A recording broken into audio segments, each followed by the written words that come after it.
I'm Cassidy Dragonet, the Assistant Commissioner for Financial Aid here at USHE. And so myself and my team's focus is on state aid for students, but also helping them complete the FAFSA.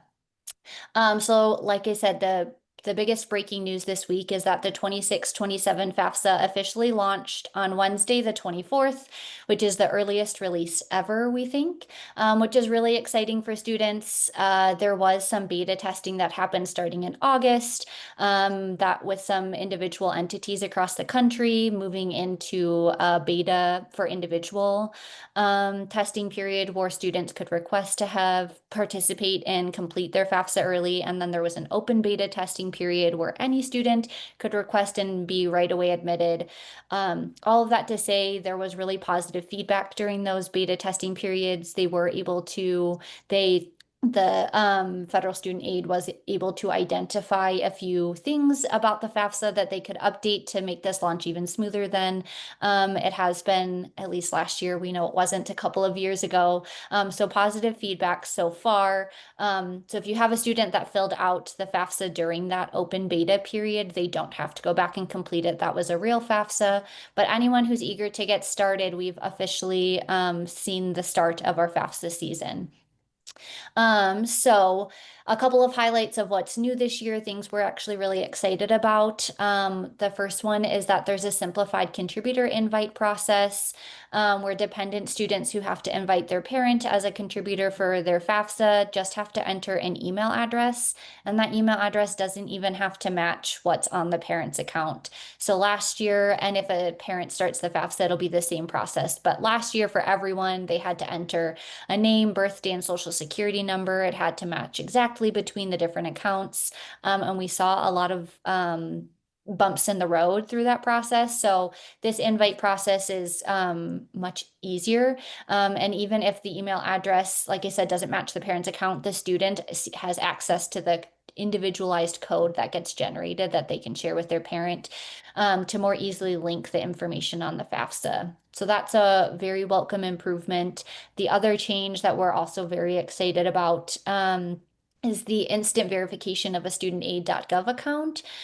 So there's no more waiting 1 to 3 days for students and parents who are creating their studentaid.gov account to be able to have their identity verified. It happens instantly and checking with this Social Security Administration. So this means that students or parents can create their studentaid.gov account and submit their FAFSA, including using that automatic IRS data retrieval tool, all on the same day.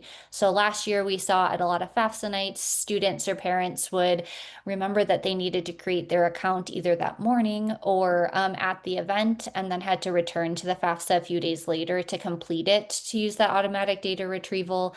And it's all instant this year. So it should, again, just be a much smoother process on that front for families. Those are just some of the highlights, not a lot of other changes from last year, which was a relatively smooth year. We saw a huge bump in our FAFSA completion rate here in Utah specifically, and we're excited to keep that momentum going. We have FAFSA nights starting in the state in October.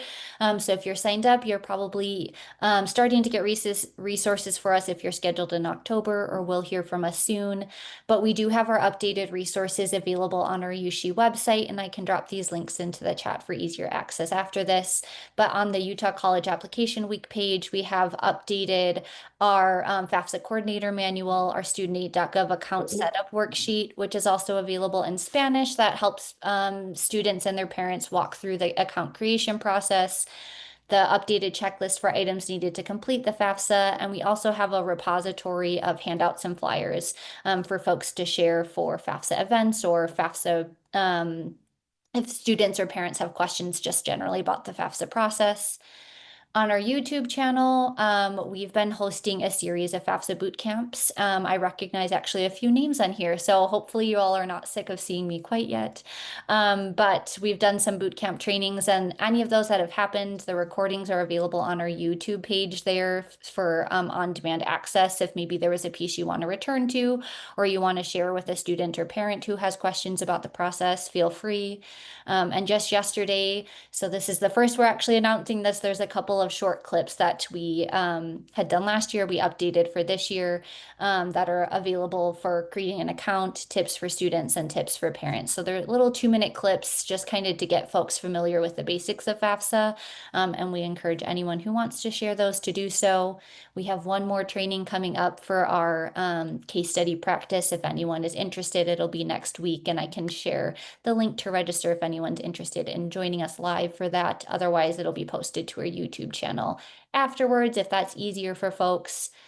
And then just finally, some information to stay connected with us. Our email, fafsahelp@ushe.edu, is manned by a team of scholarship and financial aid specialists who can help answer questions about the FAFSA, as well as this phone number is get you connected to our team as well. So if you have questions, if you have students or families that have questions, feel free to share that. We're happy to troubleshoot FAFSA related questions. And if there are things maybe about account access or other things that we can't answer, we can help provide or get connected with FSA directly.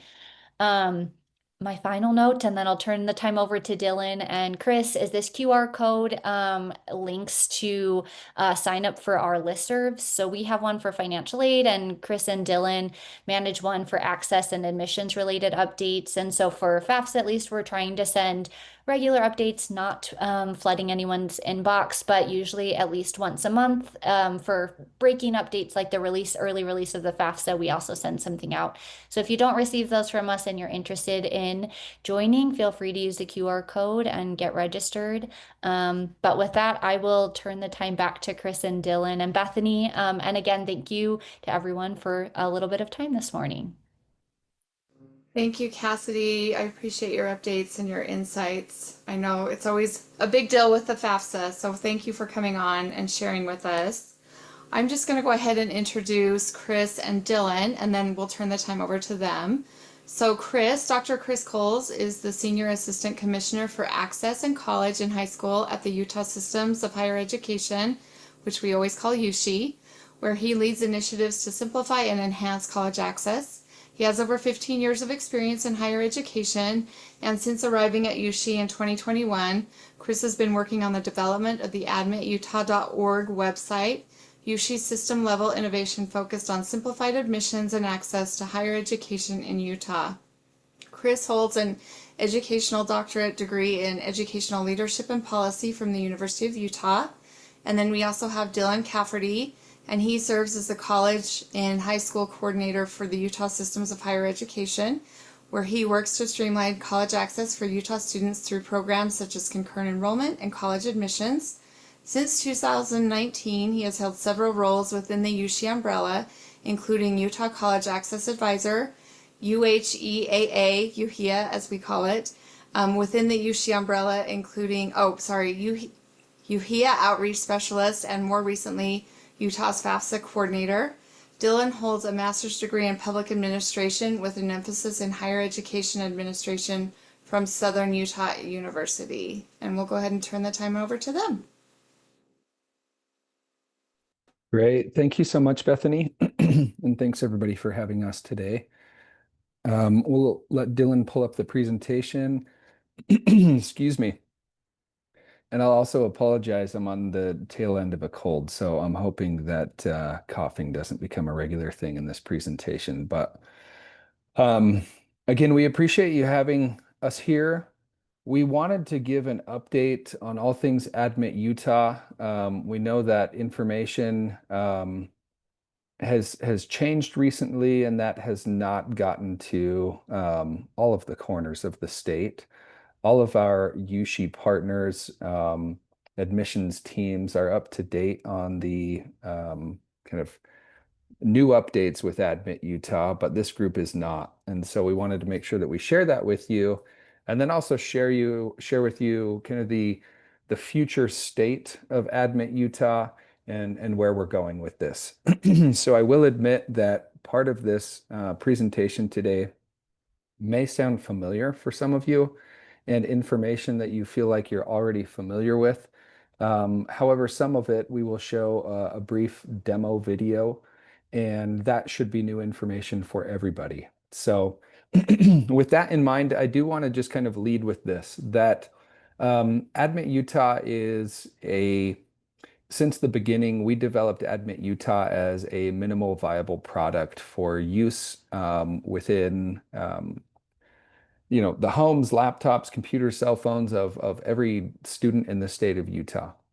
And when we first launched this, it was with the overall disclaimer that what we'll continue to do on an annual basis is update the platform to reflect new functionality that will also provide students, you know, removing barriers, but providing them with updated and more information on an annual basis. So even today, I expect that next year and in future years to come, this will be an annual update with new functionality that is built into this.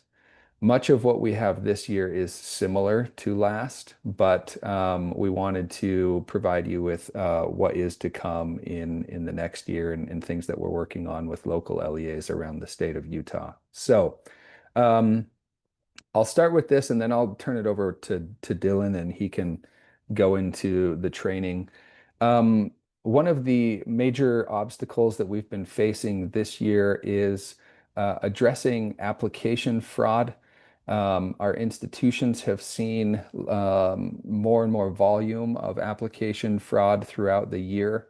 And really, for some of them, it's become an untenable situation where they're having to spend a lot of money on third-party vendors to assess fraudulent applications of kind of on the front end. What we had intended to do and will do with Admit Utah is use existing student data that will allow us then to verify identity off of a known database of students. But we had also started this year in planning to release like an open application that would allow students, regardless of whether or not we did have their shared student information from an LEA, to use this platform. However, the risk became so significant that and cost prohibitive that we decided to switch gears and only focus our attention on known student data that is shared from LEAs.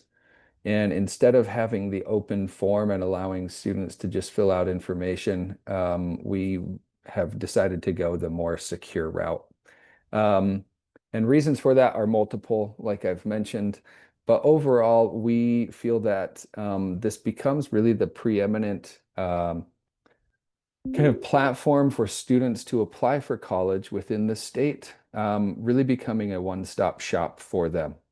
And outside of that, students still may need to apply using an institution's individual application.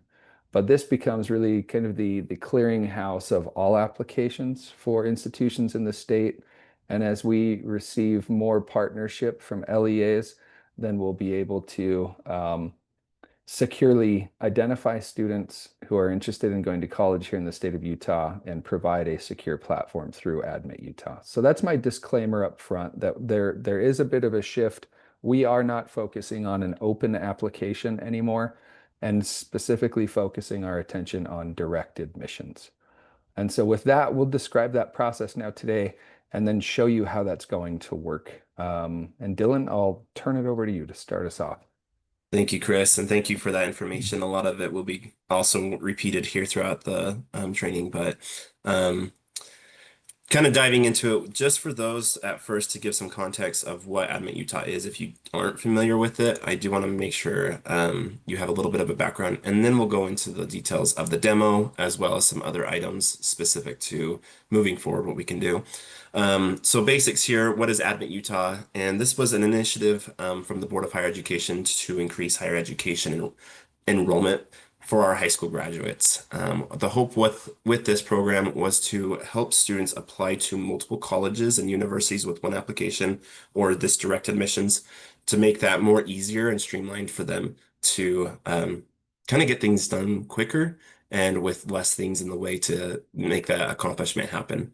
We also it was built to help students explore programs and different pathways to help the students match to their goals and also remove the guesswork and barriers out of the admissions process. And so, like Chris said, this Admit Utah program will be the main hub for Utah students to be admitted to all of the 16 colleges and university here in Utah. The main reason that this initiative was started and pushed forward was because data is showing that our high school graduates are who, within a 3-year span after graduating, um, are enrolling less. The numbers are just going down slowly. And so our hope with this program is to, as you can see here over in the 2027 goal, is to increase that enrollment back to when it was. Around the COVID era or more. And so the hope is to be able to build that. Um, and this does bring up the question of how do we know that this is actually going to help increase enrollment for students? How is this program, is it really going to work? Is the money that we're putting into it going to actually fulfill that? And data is suggesting that this will help reach that goal. Statistics have shown in different studies that when the applications actually go up, so does the enrollment. And other states we've been watching, we've seen this actually happen. One of the ones that's been on our, view is the state of Georgia. They've launched a similar initiative, and not only did their applications, sorry, increase, but so did their college enrollment for all of the different colleges and universities statewide. And they saw a 6% increase in that enrollment, which is pretty cool. So, it's the data showing that this is going to work, and so we're very excited for it. To give you some kind of background of where it's been and where it's going, these different phases we've got here. Phase one, as you can see, I think, sorry, I'm a little sick. The first phase was to remove that barrier of an application fee. So for all of our 16 colleges and universities here in Utah, students do not have to apply with a fee, and they've removed codes for that. So it should just be for Utah students. They can go in and complete that, which is very exciting. And we're happy that removes a barrier for a lot of students. And then next, the current phase that we're in is this tool that I'll show you as well in a brief demo. But a tool that helps these students see where they are guaranteed admissions. And it gives them that guaranteed admissions to at least one college in Utah, which I would say, technically, depending on their GPA, they could have anywhere from 14 to 16, being guaranteed to most of the colleges, at least the public colleges here in Utah. And so that's the tool that's currently used, although the students still have to apply to the individual colleges. Phase three, and this is also the second part of the demo you'll see, is this one-stop shop to get all students admitted to all of the different colleges here in Utah through a automatic admissions process called direct admissions, which is which is using data sharing to assist in helping that direct process. So it's less of an application and more of a sign-in where they can move forward and automatically get applied to different colleges or not enrolled, admitted to different colleges. So with that being said, I'm going to show you a quick demo of the actual current site if you are not familiar with it. And then the next step, I'm going to turn the time over to our partner from Rumor, Nick Cook, who's the developer on this program, and will show you kind of the rough draft of what's this next step of the demo for Admit Utah in that phase three. So let me pull up our current phase. So if you go to admitutah.org, you'll see the website here. And if anyone cannot see this, just let me know, but I'm going to keep going. The website's very basic and streamlined. We wanted to keep it minimal and understanding for students. It's just got some brief information. It shows the different colleges they're able to attend here in our state, and the different types of colleges that they can attend. And then it also has some true or false and some FAQs that they can explore. Now, there's the big piece here that is currently available are these 2 quizzes. They're very short quizzes to help the students kind of see what fits them or kind of see where they can just go. So for those students that really just, college is kind of like a meh, you could just go and talk to them and say, hey, let's just see where you could go. And it's a 3-question quiz here. I'm going to just throw in a 2.2 GPA. What high school? I graduated from Pineview High School. And then it asks if they want their results sent to their email, they can, but you can also skip that.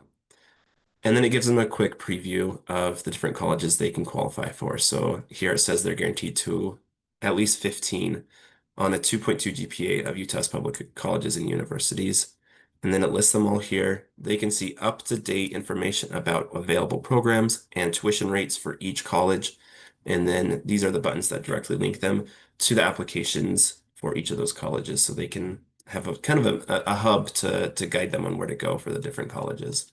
Now, if you got a student that wants to kind of see what fits them a bit better, maybe they want to go to a technical college and get a certificate instead of like a doctorate or a bachelor's degree, then they can fill out this 4-question survey and specify that, where they would like to go specifically.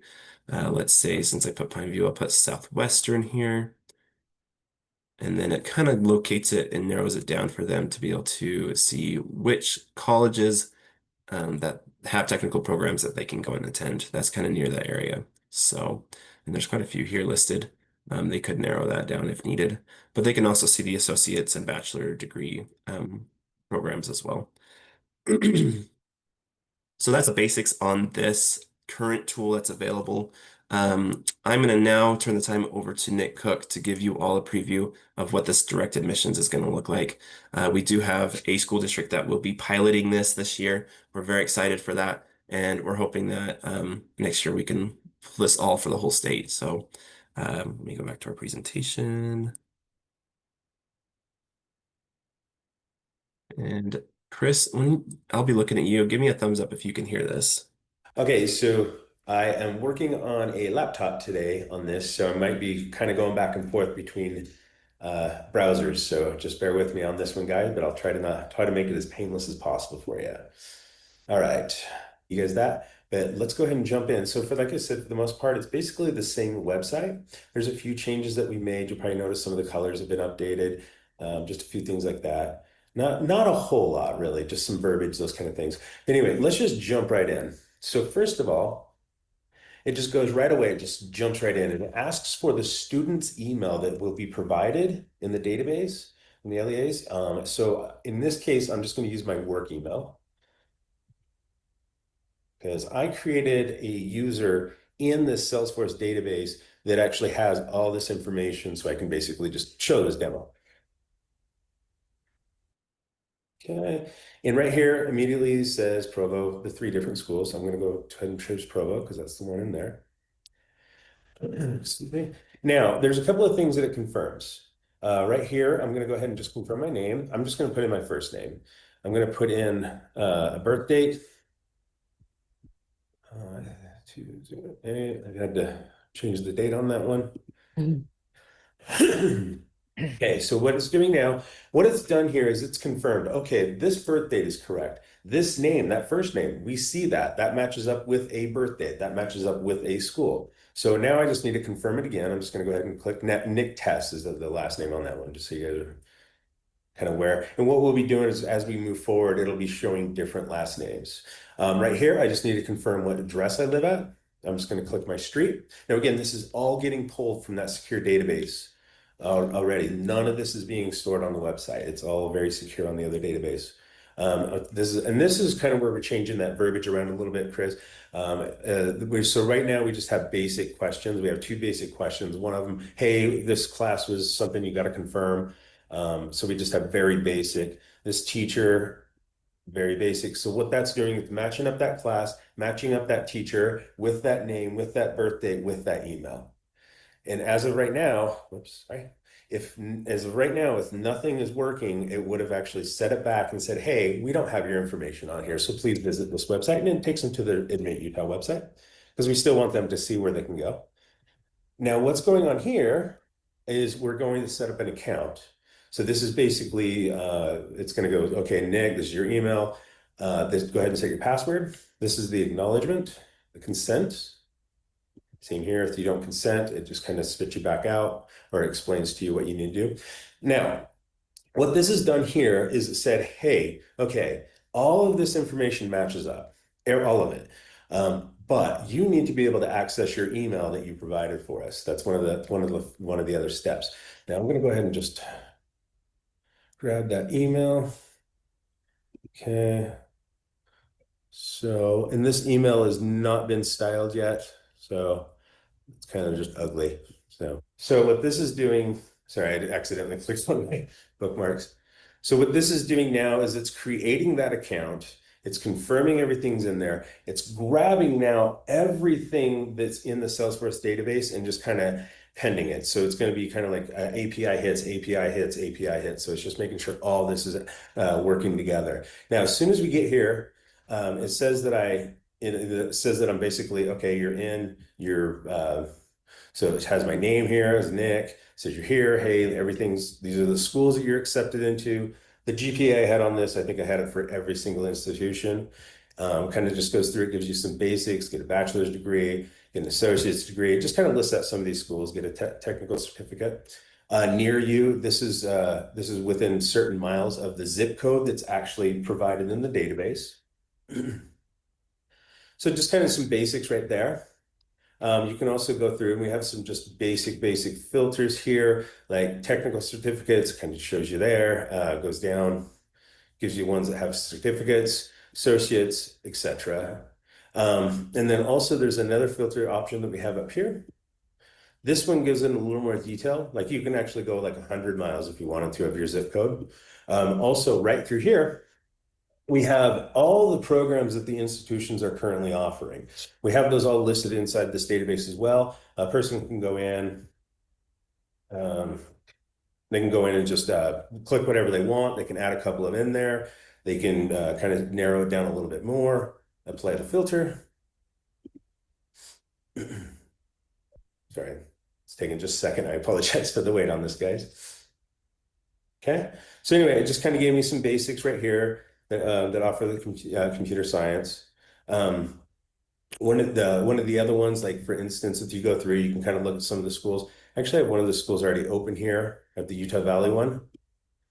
So once you click on learn more, it just kind of gives you basic information about the school. This is information that the institutions provided for us. Some of it might be probably still edited as before we go 100% live. So there might be a few tweaks here and there, but it's just basic information that they're providing. Okay, so anyway, let's go ahead, and if a person wants to, they can also narrow it down even more by taking another quiz. These are some basic questions. We don't necessarily need to go through this whole thing. It's just kind of like, do you want like more of a certificate? Do you want a 2-year degree? Do you want to just finish this up in 1 year? Those kind of things. Those are the basic questions there. That is also still currently on the website, on the live website. So let's go ahead. I'm just going to go ahead and add a couple to my list. So let's go ahead and add Salt Lake Community College, Utah State University, and University of Utah. And as you see here, it's just creating a list over to the side. It shows you kind of like this is ones that you're looking at applying for. You can also add and remove them if you want. Like let's go ahead and remove that one, and immediately it just goes back to there. So that's it on there. They have the schools, they know what they want to do. So let's just go ahead and start the application process. Now what this is doing here is it's creating basically it's grabbing the students' information again through the API, and it's actually so it's going to be kind of just going back and forth. It's doing the basics, and a lot of this stuff you already saw before. Sorry. Now it's going to give me the address. You can change your permanent address if need to, or keep it as the way it is, or your permanent address is the same information that's provided. Okay. Now, and it's going to go through. There's just the phone number. That's the phone number we have on file. This is the email address, which we already confirmed. Now I'm just going to go ahead and just submit application. What this is doing now is it's building up all the student's information, and it's submitting it to a particular download option for a institution. So an institution can go in and actually say, oh, hey, I want to go look at this. I want to go see if any students applied. So they can go in and download this whole spreadsheet, and it's only going to show the students that applied to their specific. And I have it stopped there. So anyways, you can see that Nick is very excited about this process. Okay, so oops. And so we're excited to move forward with it. And I'm going to now turn the time over to Chris to talk about some of this direct admissions details. Perfect. Thanks, Dylan. As mentioned, we are going to be piloting direct admissions this fall with an LEA here in Utah. And after that pilot period, we'll be doing some additional testing and changes to the platform. And then we anticipate releasing Admit Utah with the direct admissions function to all LEAs in the state next year, probably in the fall time. What that's going to require is we're going to need more partnerships with LEAs that are willing to share data with us. And I'm going to talk about that here in just a second to show you at least the privacy and legal framework that we have been working on with our privacy officers, and then also privacy and legal counsel at USBE. But with that in mind, the Admit Utah is only as good as the data that we have available to us. And so we are going to be making a pitch here at the end for institutions to ask for interest from their school administrations to participate in data sharing agreements with USHE. And so I'll outline here briefly, this is the data that is being provided. It is a little bit more extensive than directory information that you may be familiar in sharing with partners currently. But in addition to this, I will pause and say that we are going to be asking for 2 additional pieces of information that was recently confirmed but not updated on this slide. And Nick just showcased that. It's students' course information and then instructor information. And we're utilizing that to verify student identity. That information will not be passed on to USHE institutions. This is the info that will be passed on from LEAs to our office and then on to admissions offices at each of the colleges and universities here in the state. So next slide, Dylan. This is the framework that I was talking about, and I'm not going to spend a lot of time here other than saying there are allowable FERPA exceptions within regulation, federal regulation, that allow LEAs to share data with higher ed institutions. This is the one of those exceptions that we've identified, which is known as the services exception. And here's the code if you're interested in referencing it. But it's essentially saying that that we identify students express interest in enrolling in a higher ed institution and the service that we're providing through Admit Utah as parameters to allow for that data sharing agreement. Dylan, next slide. With that, then, we are ensuring that whatever data is shared with our office, it has the highest standard of security related to it. And so it is stored in a Salesforce cloud database. It does not exist in our office. It is not being stored on a website. And then we are also creating redundancies of security and privacy to ensure that that student data is always kept safe. And so I won't go through each one of these, but I will say that we have spent a lot of time and considerable effort and money on developing a system that is not only seamless and easy to use, but very secure and up to industry practice and standard.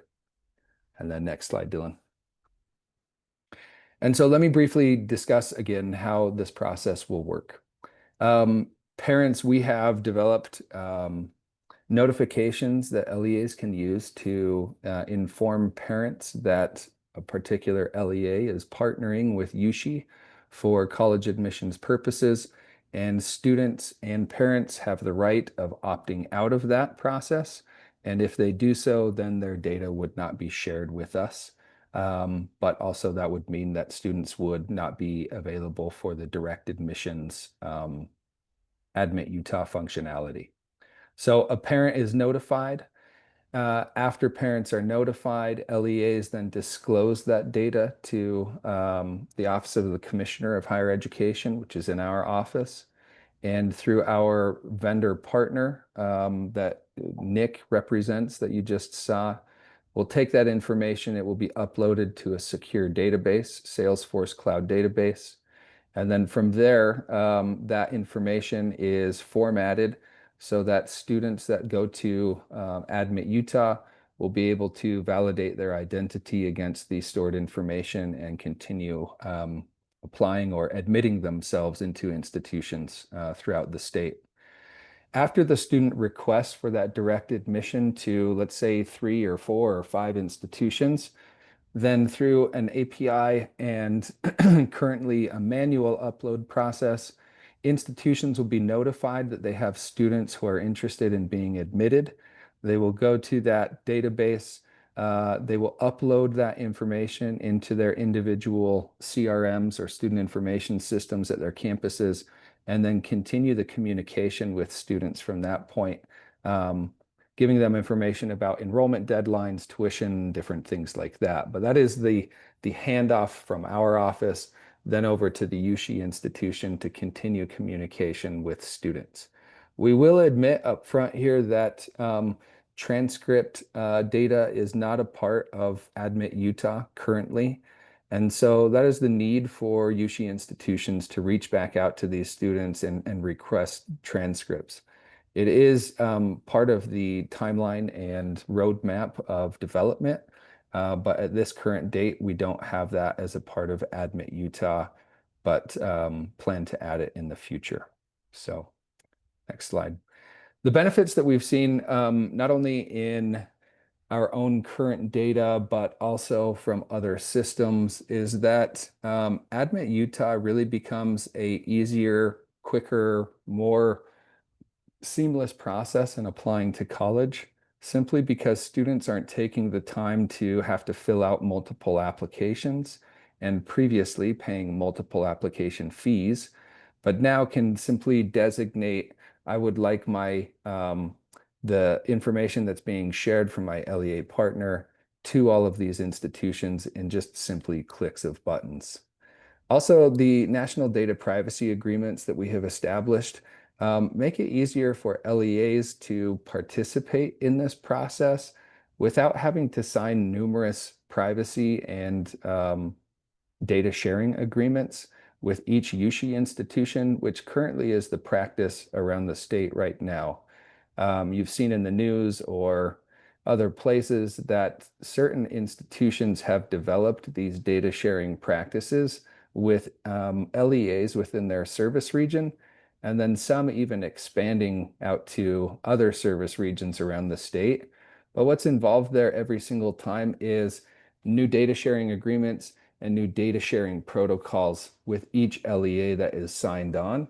Admit Utah takes care of that in a collective agreement and eliminates, I think, the burden for students and LEAs to have to develop these partnerships between individual institutions.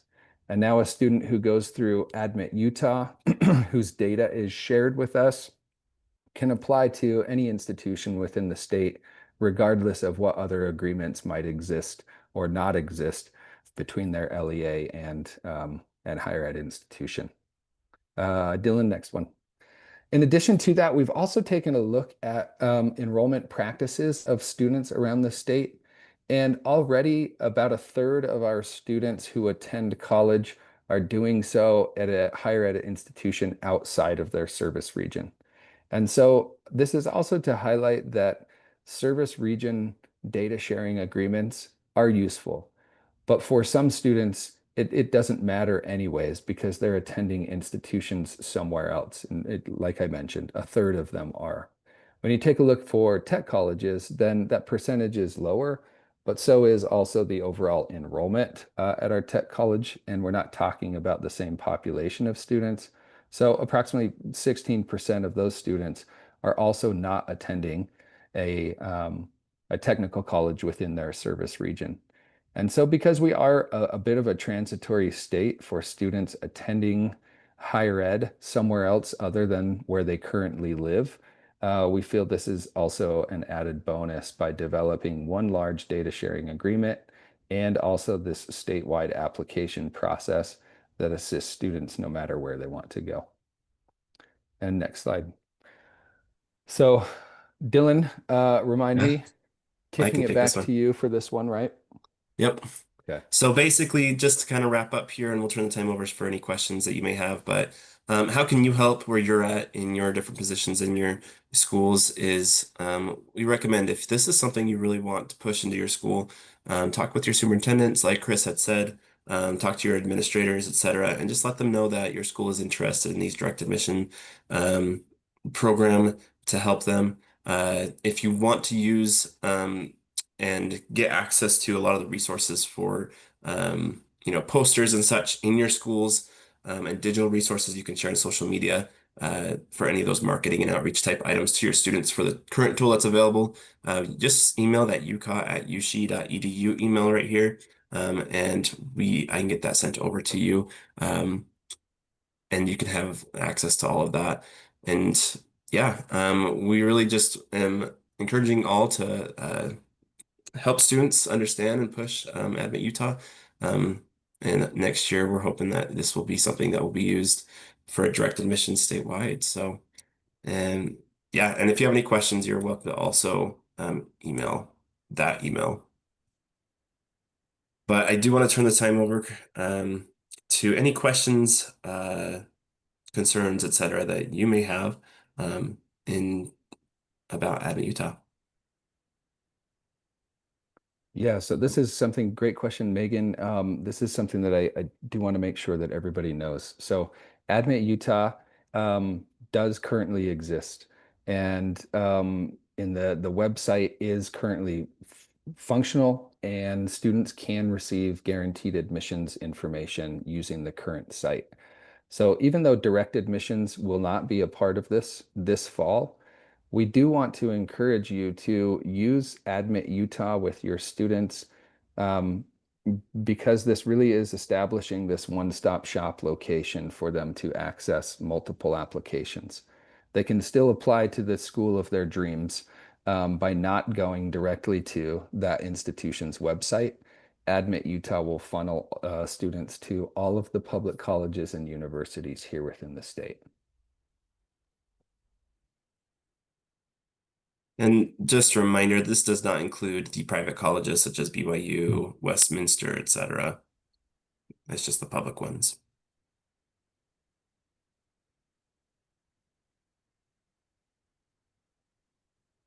Okay, what else? I have a question. Yeah. Yeah, go ahead, Colton. Sorry. Just say one more time. I got it a little late. What's the timeline for unrolling this for the whole state? I'm in Millard County School District, for Yeah. example. Are we looking at like kids using it this fall, or are we looking at next fall? Yeah, so if you're specifically talking about direct admissions, then this will be launched statewide next year. If you're just talking about students being guaranteed admission and having to apply on their own to that institution, that functionality exists right now at admitutah.org. So one thing that we're going to need, Colton, and here's my plug to you, is going to your school administration and then having them talk with your superintendent and saying, hey, there's a huge benefit here for our students in Millard County. We want them to be a part of Admit Utah and being able to apply to any institution that they want with a click of a button. But we need to share our student data with USHE. And so if you'll reach out to us, then we can contact your superintendent and start working through that data sharing agreement that has been established. And they simply are able to sign on to the single national data sharing agreement that has already been created. And then we can work on the procedures of transferring data from your school district to our office. Yeah, I say let's do it. Send me whatever you want, and I'll get it right to our superintendent, please. This is a big Sounds deal good. for our students, so Okay. Yeah, we I'm think happy so to push too. it. Great. Another question. If an institution is not open enrollment and a student applies via this program, let's say to the U, they wouldn't get directly admitted. So would they just get a notice to apply through their regular process? So they actually would be directly admitted. What the University of Utah is going to do, though, is there's some secondary follow-up application materials that they're going to need, like an essay submitted. And so it's a conditional admit, if you will. But this still works for the process of being admitted to the U. The U is just going to follow up with some additional info. Next question, how will direct admissions work for test optional universities if it automatically pulls ACT scores? Yeah, so right now this does not, well, the ACT score data is shared from the LEA in the future instance of this. If an ACT score doesn't exist for that student, then it wouldn't be shared. And so most of our institutions in the state are ACT test optional, and they would continue to follow whatever enrollment standards that institution has for placement into English and math. Typically, it's an AccuPlacer test or an ALEX placement test. That would still exist. For the ACT test data that would be shared, that score will be shared with the institution and kind of initial review for admission. They would look at that score and then, again, depend on enrollment standards at the institution that would place them or allow them to be placed into certain levels of math and English. So I hope that's answering your question. Actually, you asked that if we would be able to send an email template to ask admin or superintendents. You're right on line on what we've been thinking as well. We're hoping to be able to provide some sort of template that you can all use. Please, if you're not on either the listserv or have contact with us, please send an email over to that UCA at ushe.edu so we can make sure you get access to that. Um, yeah, great question. And then Christy, how does this work for older students who want to apply after serving a mission? That is a great question, and that's also on our radar. Currently, we are focusing on students going directly out of high school, but a lot of institutions also allow deferment, which gives those students who are looking at doing either a mission or some type of gap year to be able to have their admissions available, but hold on to it until they return. So that's something that's, we're looking at the kinks of that moving forward, but in the realm of being able to help those students as well. For students that do return after, currently that would not be available if they were to apply post, let's say, for example, mission. Um, so it would be encouraged for them to apply beforehand. But Chris, any other word on that? Yeah, that's one of those things that we're also looking at for future iteration to the site. In fact, we talked about it just this week with some USBE partners about what that would look like long term for um, yeah, for students who are interested in going to college but plan on military service, or maybe there's some other leave of absence that they have, and having access to their student data long term. Um, Currently, right now, again, to ensure security, we are not storing this data long term. It will roll over and change on an annual basis. And so in the future, as we have a more robust data set and our data sharing and privacy agreements also improve, then that data, we believe that we could be able to store larger amounts of data. And students that, have graduated from high school but haven't pursued college, let's say, until 5 years after graduation, could also still use this platform. But what Dylan is saying is our kind of intended next step. It's primarily going to be useful for students immediately out of high school that plan on going to college. And even if they don't, actually, I would encourage them to use the site. Send your application to a number of institutions. They're not on the hook for an application fee, and they owe the institution nothing in terms of tuition or finances. They haven't enrolled in any classes. And so even if a student wanted to be admitted to a number of institutions with prior to enrollment, this is going to provide that option for them. And then what will the academic scholarship process look like with the direct admissions? Yeah, good question. So typically our institutions require academic transcripts to be submitted prior to consideration for academic merit scholarships. And that's still going to have to be the case. In a future iteration, we would love to include electronic transcript data into this process. We're not there yet, and so students will have to individually send those transcripts to institutions. They still may do that through UTREX or through some other third party, Parchment, or an email from their high school counselor directly to the institution. But those transcripts aren't built into this process yet, and so they'll still have to send those on their own.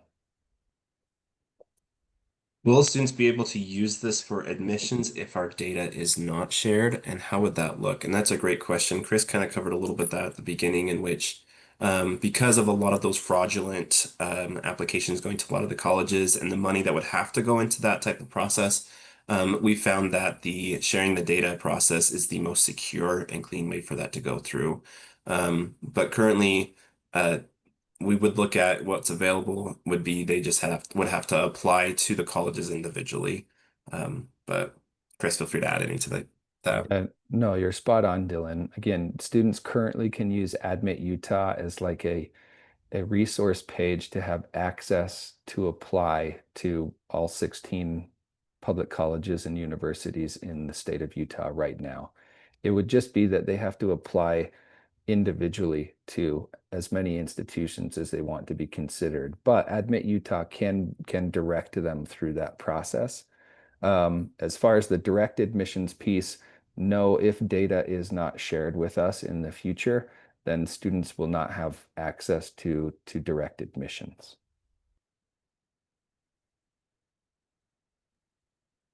And I think we're over time a bit, so thank you for staying for those that have. If you have further questions or have any details that you'd like, please reach out to, and I'll put it in the chat, the ushe.edu, or sorry, the uca.ushe.edu email. And I'll turn And the time back over. yeah, Oh, thanks, go ahead, Dylan. I'll Chris. just throw out one last thing. If you're interested in us presenting specifically to your school leadership or district leadership, we're more than happy to do that. So please reach out and we can schedule something. And then we'll also be sending some follow-up info through Bethany's listserv. And so keep an eye out for that as well. All right, we want to thank Dylan and Chris and Cassidy for this information today. I have recorded this presentation and I will be sending it out on our listservs as well, so it'll probably be a week or so, but look for that. If you have additional questions, feel free to reach out to Dylan or Chris. And have a great rest of your day. Thank you.